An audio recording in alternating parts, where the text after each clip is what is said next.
masih diberi kesempatan untuk beribadah pada hari ini. Di mana hari ini saya menyampaikan tema khotbah saya, fokus kepada Tuhan, bukan kepada masalah. Kita mau baca kebenaran firman Tuhan yang terdapat dalam Injil Markus pasalnya yang keempat, ayat yang ke-35 sampai yang ke-41. Saya akan bacakan buat kita semua. Beginilah kebenaran firman Tuhan, di mana judul perikopnya angin ribut diredakan. Ayat yang ke-35, pada hari itu, waktu hari sudah petang, Yesus berkata kepada mereka, "Marilah kita bertolak ke seberang." Mereka meninggalkan orang banyak itu, lalu bertolak dan membawa Yesus berserta dengan mereka dalam perahu di mana Yesus telah duduk, dan perahu-perahu lain juga menyertai dia. Lalu mengamuklah tofan yang sangat dahsyat, dan ombak menyembur masuk ke dalam perahu, sehingga perahu itu mulai penuh dengan air. Pada waktu itu Yesus sedang tidur di buritan di sebuah tilam, maka murid-muridnya membangunkan dia dan berkata kepadanya, "Guru, engkau tidak peduli kalau kita binasa?" Ia pun bangun, mengerdik angin itu dan berkata kepada danau itu, "Diam, tenanglah." Lalu angin itu reda dan danau itu menjadi teduh sekali. Lalu ia berkata kepada mereka, "Mengapa kamu begitu takut? Mengapa kamu tidak percaya?" Mereka menjadi sangat takut dan berkata seorang kepada yang lainnya, "Siapa gerangan orang ini sehingga angin dan danau pun taat kepadanya?" Ini adalah kisah yang luar biasa dalam pengiringan murid-murid kepada Yesus, di mana mengalami suatu peristiwa yang membuat mereka melihat, mengalami kuasa Tuhan lewat peristiwa yang tidak diharapkan. Dalam kehidupan ini, namanya setiap pribadi manusia selagi masih bernafas, selagi masih dipercayakan hidup di muka bumi ini, senantiasa akan diperhadapkan dengan badai kehidupan, akan diperhadapkan dengan masalah hidup ini. Jadi, yang menentukan setiap pribadi orang percaya atau bukan orang percaya, bagaimana meresponi setiap badai kehidupan yang terjadi dalam kehidupannya. Karena badai kehidupan itu bisa datang melanda individunya, keluarganya, maupun komunitasnya, atau lebih besar lagi di mana ia berada, yaitu bangsa. Apalagi saat ini dunia mengalami namanya badai pandemi COVID-19. Semua orang mengalami dampaknya. Tetapi bagi setiap pribadi kita, orang yang percaya, orang yang mengasihi Tuhan, akan melihat dengan kacamata iman bahwa badai yang terjadi saat ini sesungguhnya memberi waktu dan kesempatan bagi setiap pribadi kita untuk berkarya, untuk menghasilkan yang terbaik yang menyenangkan hati Tuhan. Kalau kita memahami dan mengerti bagaimana setiap pribadi kita, orang yang telah menerima Yesus Kristus sebagai Tuhan dan Juru Selamat, maka ia melihat dengan kacamata positif setiap peristiwa yang terjadi dalam kehidupannya. Inilah suatu pelajaran yang sangat berharga bagi setiap hidup kita. Orang yang tidak mau mengalami masalah, orang yang tidak mau mengalami badai hidup adalah orang mati. Seperti yang tadi saya sudah sampaikan di awal, selama kita masih hidup, masih dipercayakan di muka bumi ini, maka kita akan diperhadapkan dengan badai kehidupan, masalah kehidupan yang Tuhan izinkan. Inilah ada hal yang luar biasa yang ingin saya sampaikan lewat kebenaran firman Tuhan ini. Bagaimana setiap pribadi kita dalam menghadapi badai kehidupan ini, kita harus fokus kepada Tuhan, bukan kepada masalah yang datang, yang kita alami saat ini.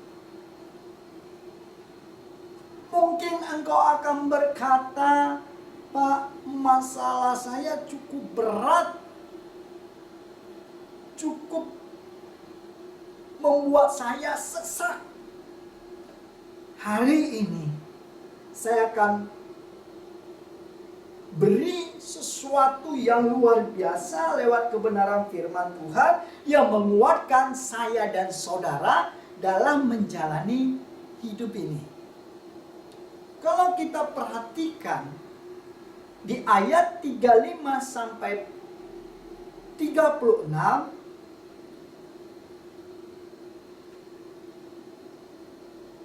di situ Tuhan sedang membawa murid-murid supaya bertolak ke seberang. Artinya Tuhan sedang mengupgrade ke level lebih lagi setiap pribadi kita. Kita yang sudah menerima Yesus sebagai Tuhan dan Juru Selamat, kita yang sudah mengecap kasih anugerah Tuhan, kita yang sudah melayani, maka Tuhan bawa setiap pribadi kita naik ke level lebih lagi. Sama halnya murid kalau ingin naik ke level yang lebih lagi, maka dia akan mengikuti ujian. Sama halnya seperti saya telah mengikuti ujian dari universitas di mana saya kuliah untuk menyelesaikan perkuliahan saya. Kalau hidup kita mau masuk kepada level yang lebih lagi, maka kita harus menyelesaikan ujian yang saat kita ikuti. Sama halnya murid-murid dibawa masuk lebih dalam lagi, lebih jauh lagi, sampai kepada tujuan. mau saya dan saudara dalam kapasitas iman percaya kita itu ada pertumbuhan, di mana setiap pribadi kita semakin dewasa dalam iman, dalam pengenalan akan Tuhan, dalam kasih kepada Tuhan, dalam segala kebaikan. Inilah yang Tuhan mau bagi setiap pribadi kita, supaya saya dan saudara mengalami yang namanya di-upgrade ke level yang lebih lagi. Naik level. Makanya dikatakan di ayat 35, pada suatu hari itu, waktu hari sudah petang, Yesus berkata kepada mereka, marilah kita bertolak. Ini adalah suatu ajakan. Marilah saya dan saudara, Tuhan ajak supaya kita mengalami yang namanya naik ke level yang lebih lagi, di mana hidup setiap kita di-upgrade, mengalami yang namanya naik kelas. Haleluya. Setiap orang tua pasti tidak menginginkan anaknya tinggal kelas. Setiap orang tidak mau mengalami yang namanya tinggal kelas. Sama halnya dalam perjalanan iman setiap pribadi kita, Tuhan juga mau supaya setiap pribadi kita mengalami naik ke level yang lebih lagi, naik kelas. Haleluya. Saudara akan mengalami yang namanya di-upgrade ke level yang lebih lagi lewat badai kehidupan yang terjadi. Biarlah itu semua menjadi jembatan, tangga untuk naik ke level yang lebih lagi.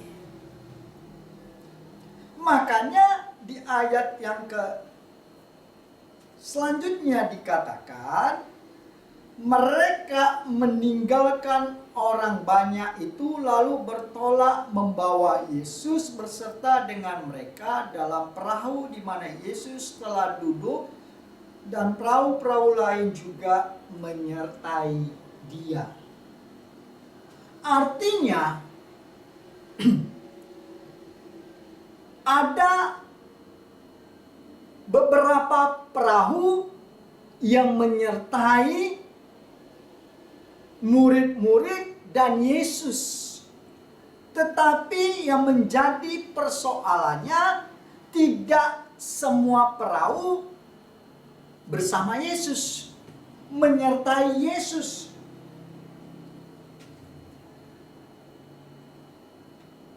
Di ayat 36 ini diingatkan bagi setiap pribadi saya dan saudara dalam menjalani hidup ini, tetap sertakan Tuhan.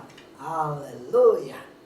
Tetap sertakan Tuhan dalam perjalanan hidupmu. Karena apa? Karena saya dan saudara manusia yang penuh dengan keterbatasan. Karena saya dan saudara bukanlah manusia super. Karena saya dan saudara punya kekurangan. Biarlah saya dan saudara senantiasa tetap menyertai Tuhan dalam perjalanan hidup ini, di mana pengiringan saya dan saudara dengan Tuhan di mana saya dengan saudara disertai Tuhan.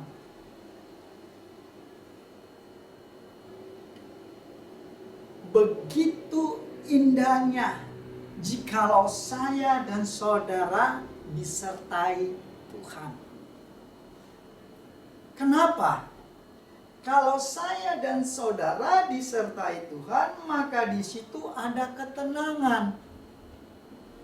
Kalau saya dan saudara disertai Tuhan, maka di situ ada kedamaian, ada kebahagiaan, ada sukacita. Walaupun di tengah-tengah badai. Khususnya apa yang saat ini kita alami bersama di masa-masa pandemik ini yang membawa dampak bagi setiap manusia.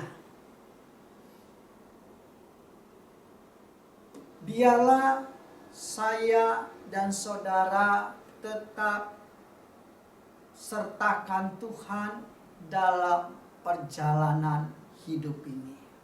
Tetap andalkan Tuhan. Haleluya. Dan di ayat 37 dikatakan, lalu bangunlah, lalu mengamuklah tofan yang sangat dahsyat, dan ombak menyembur masuk ke dalam perahu sehingga perahu itu mulai penuh dengan air. Perhatikan, sehingga perahu itu mulai penuh dengan air. Saya yakin dan percaya pada saat mengalami hal tersebut, di mana perahu, di mana murid-murid berada, air sudah mulai penuh, itu akan berakibat perahunya bisa tenggelam dan akan berakibat fatal bagi keselamatan nyawa yang ada di perahu. Tetapi yang ingin saya mau sampaikan,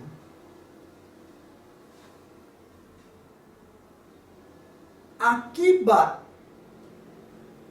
apabila fokus kepada masalah, sama halnya ketika murid-murid fokus kepada badai yang terjadi pada saat itu, murid-murid mulai panik. Akibat apabila fokus kepada masalah, yang pertama tuh mengalami kepanikan, panik. Sehingga orang yang panik tidak bisa mengambil keputusan yang tepat dan baik. Yang kedua, akibat apabila seseorang fokus kepada masalah, maka ia mengalami ketakutan. Sama murid-murid takut mengalami apabila perahu tenggelam, itu bisa merenggut nyawa mereka. Sehingga murid-murid menyampaikan kepada Tuhan seperti yang dikatakan di ayat 38, pada waktu itu Yesus sedang tidur di buritan di sebuah tilap, maka murid-muridnya membangunkan dia dan berkata kepadanya, "Guru, engkau tidak peduli kalau kita binasa?" Takut mati. Orang yang selalu fokus kepada masalah, pikirannya, hatinya dikuasai dengan spirit ketakutan. Padahal kebenaran firman Tuhan katakan bahwa roh yang ada di dalam saya dan saudara lebih besar dengan roh yang ada di dunia ini. Karena apa? Roh yang ada di dalam saya yaitu roh Tuhan yang berkuasa, yang sanggup melakukan segala perkara.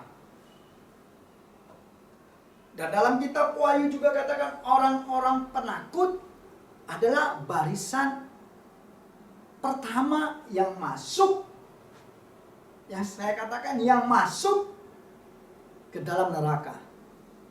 Tapi saya ingin sampaikan bagi setiap kita, jangan biarkan spirit ketakutan itu mengendalikan hidup saudara. Orang yang takut,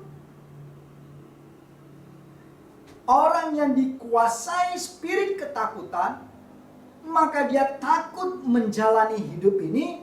Sehingga yang ketiga, dampaknya apabila fokus kepada masalah, maka ia khawatir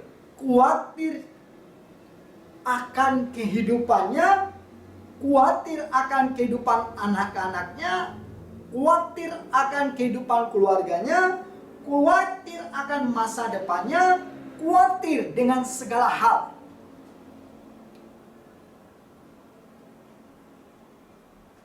Padahal firman Tuhan ingatkan, firman Tuhan ajarkan bagi saya dan saudara, janganlah khawatir tentang apa yang kau pakai, tentang apa yang kau pakai. Karena Tuhan yang mencukupi, karena Tuhan yang menyediakan, Tuhan yang memelihara hidup saya dan saudara. Haleluya. Ini yang luar biasa. Tuhan jamin kehidupan saya dan saudara untuk melewati masa-masa sukar ini. Badai pandemi COVID-19 ini.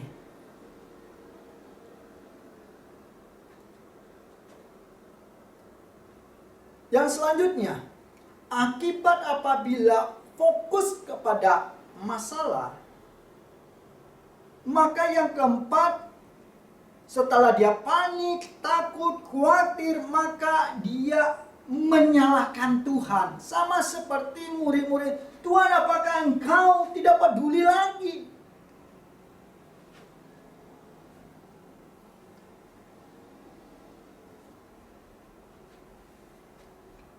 Orang yang fokus pada masalah senantiasa hidupnya mencari kambing hitam, mencari pelemparan untuk menjadi dipersalahkan. Apalagi dalam perjalanan hidup, umumnya manusia ujung-ujungnya menyalahkan Tuhan.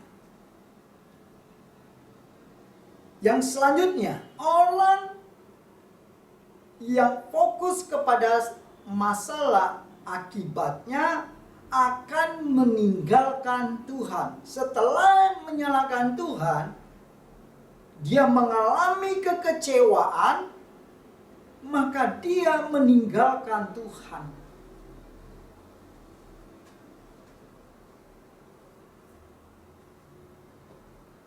Mengapa banyak orang meninggalkan Tuhan? Karena dia menyalahkan Tuhan, di mana pikirannya, hatinya kecewa dengan Tuhan. Biarlah saudara jangan sampai dikendalikan dengan kekecewaan, supaya tidak meninggalkan Tuhan, tetap ada di dalam Tuhan. Karena kita lihat, karena tidak mengendalikan kekecewaan itu, karena tidak melepaskan kekecewaan itu dengan mengganti pengharapan, maka dia tinggalkan Tuhan. Orang yang meninggalkan Tuhan, maka dia berputus asa dan bisa berakibat fatal bagi dirinya, bagi orang lain, baik secara jasmani dan juga secara rohani. Makanya wajar kalau orang yang fokus kepada masalah, dia putus pengharapan, dia mengakhiri hidupnya. Kenapa? Jawabannya sederhana, karena dia fokus kepada masalah. Biarlah kita semua jangan fokus pada masalah yang terjadi, tetap fokus kepada Tuhan. Akibat selanjutnya, apabila fokus kepada masalah yang keenam, maka dia menghujat Tuhan. Ini yang lebih fatal, dia menghujat Tuhan.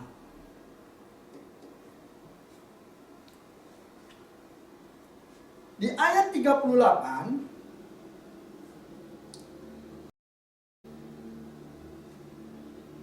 di saat kita fokus kepada Tuhan, kita ingat kepada Tuhan, kita datang kepada Tuhan, maka kita akan mengalami hal-hal yang luar biasa di dalam hidup kita. Ingat, di saat kita dalam menghadapi badai kehidupan, Tuhan selalu menyertai setiap hidup kita dan memberi kekuatan dan jalan keluar bagi setiap pribadi kita untuk melewati badai kehidupan, masalah, supaya setiap pribadi kita keluar lebih dari pemenang. Kalau di dalam kebenaran firman Tuhan dalam 1 Korintus pasal yang ke-10 ayat 13 dikatakan begini, pencobaan-pencobaan yang kamu alami ialah pencobaan-pencobaan biasa yang tidak melebihi kekuatan manusia, sebab Tuhan setia, karena itu ia tidak akan membiarkanmu dicobai melampaui kekuatanmu. Pada waktu kamu dicobai, ia akan memberikan kepadamu jalan keluar sehingga kamu dapat menanggungnya. Artinya, Tuhan tahu kapasitas kemampuan kita dalam menghadapi masalah. Masalah yang terjadi dalam hidup ini tidak melebihi kekuatan kita sebagai manusia. Tetapi yang pasti, di mana Tuhan yang menyertai saya dan saudara, Dia memberi solusi jalan keluar untuk menyelesaikan setiap masalah, melewati badai kehidupan. Dia beri kekuatan bagi saya dan saudara. Dia beri juga jalan keluar. Saya katakan Tuhan kita sungguh teramat baik. Dia luar biasa bagi saya dan saudara. Mengapa kita harus fokus kepada Tuhan, bukan kepada masalah? Yang pertama, supaya setiap pribadi kita mengalami kuasa Tuhan.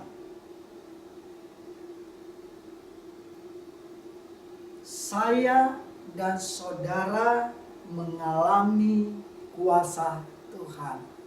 Sama dengan murid-murid, ketika mereka datang kepada Tuhan, dia fokus kepada Tuhan, mereka cari Tuhan, maka mereka mengalami kuasa Tuhan. Mereka lihat kuasa Tuhan, mereka takjub dengan kuasa Tuhan.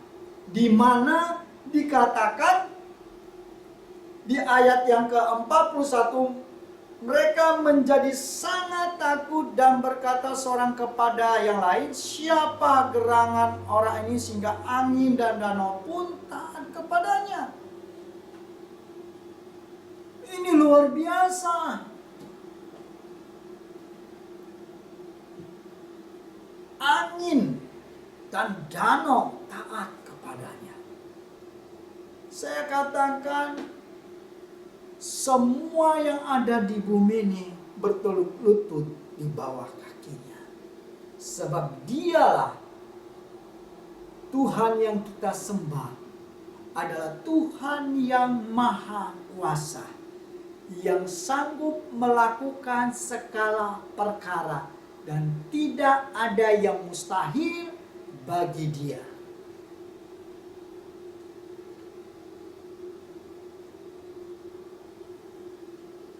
Yang selanjutnya, mengapa kita harus fokus kepada Tuhan, bukan kepada manusia? Kalau kita kembali ke ayat yang ke-40, bagian A dikatakan, lalu ia berkata kepada mereka, mengapa kamu begitu takut? Mengapa kamu begitu takut? Artinya, kalau kita fokus kepada Tuhan, maka kita introspeksi diri. Karena kebanyakan orang bisa menilai orang lain, tapi lupa menilai diri sendiri. Bisa mengintrospeksi orang, tapi dirinya tidak.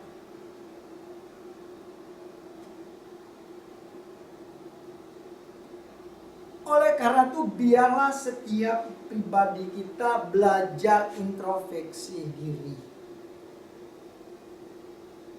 Supaya apa?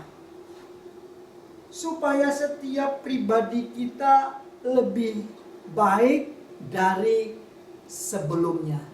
Supaya setiap hidup kita semakin hari semakin rendah hati. Tidak sombong, tidak angkuh, tidak congkak. Karena apa? Karena manusia itu takut mati. Kalau kita mati, segala sesuatu yang kita miliki saat ini tidak ada gunanya. Karena harta benda, kehormatan tidak kita bawa mati. Itu semua tidak akan menjamin keselamatan saudara. Hanya Yesus Kristus Tuhan yang menjamin hidup saya dan saudara. Hanya Yesus Kristus Tuhan, Sang Juru Selamat hidup saya dan saudara. Inilah yang perlu kita harus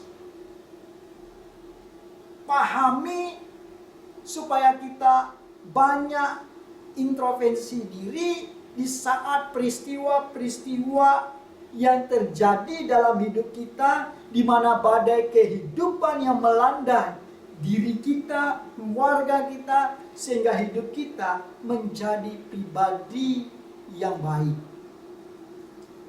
Yang ketiga, mengapa kita harus fokus kepada Tuhan bukan kepada masalah? Di ayat yang ke-40 tadi kita masih di ayat 40, supaya setiap pribadi kita mengalami yang namanya mukjizat.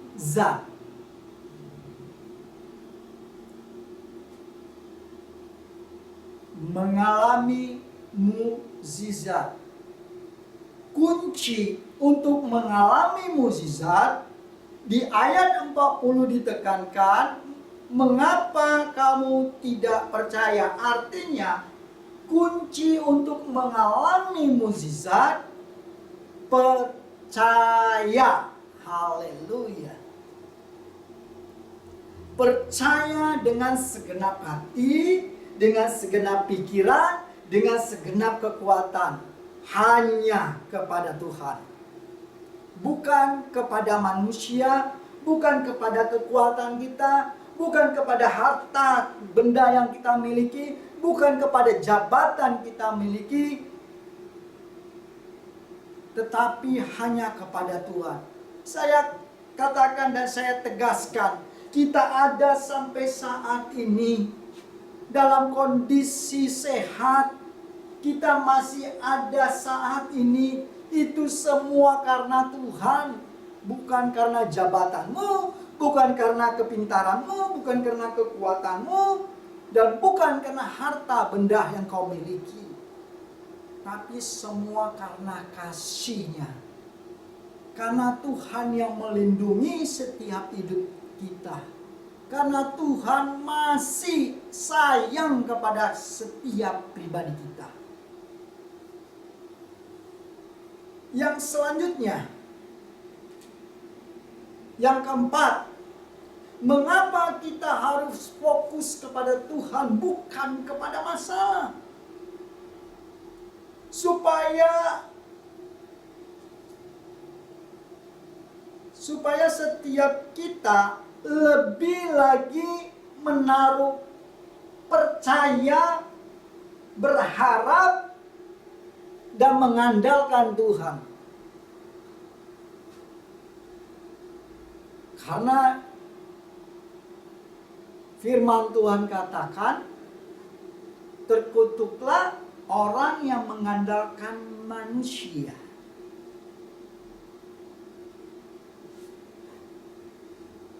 Biarlah setiap kita dalam perjalanan hidup ini, khususnya dalam melewati badai pandemik yang terjadi, yang melanda dunia ini, khususnya kita yang ada di Indonesia ini,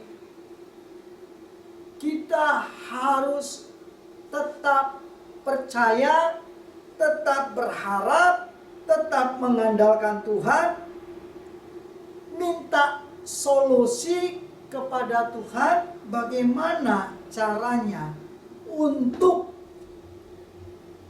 melewati semua ini, menyelesaikan semua ini, supaya badai ini berlalu. Haleluya. Itu yang perlu kita harus pahami dalam hidup kita sebagai orang percaya, sebagai orang-orang yang mengasihi Tuhan, sebagai orang-orang yang senantiasa mengandalkan Tuhan. Yang terakhir, mengapa kita harus fokus kepada Tuhan, bukan pada masalah?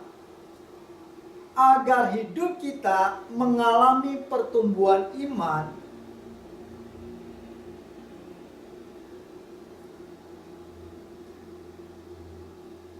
inilah yang Tuhan mau. Di mana setiap kita lewat kejadian demi kejadian yang tidak kita harapkan, di mana setiap pribadi kita ada pertumbuhan iman, ada kedewasaan iman. Karena Tuhan sedang mencari apakah masih adakah iman di dunia ini.